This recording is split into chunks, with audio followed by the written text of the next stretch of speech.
বন্ধুরা, তোমাদেরকে একটা ভিডিওতে আগে বলেছিলাম যে চন্দ্রমল্লিকা গাছের এই পদ্ধতিতে যদি গাছ রাখা যায় তাহলে প্রত্যেক বছর আমাদের কোনো চারা কিনতে হবে না, আমাদের কাছেই থাকবে বিভিন্ন রকম চন্দ্রমল্লিকার কালেকশন।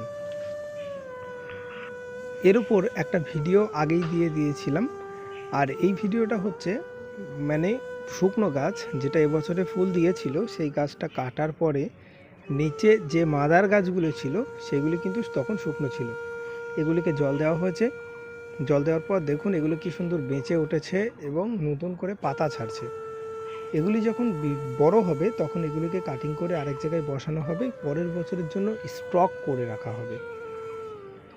এটা পরের বছরের জন্য স্টক করে রাখবো।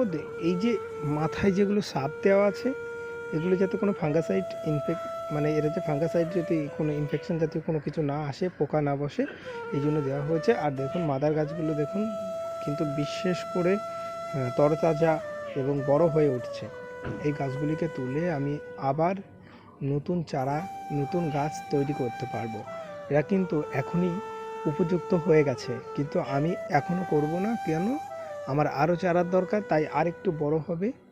তারপরে আমি এগুলিকে তুলে অন্য জায়গায় পরের বছরের জন্য স্টক করে রেখে দেব। টবগুলোকে পাশাপাশি সাজিয়ে রেখেছি যাতে খুব সুন্দর লাগে দেখতে।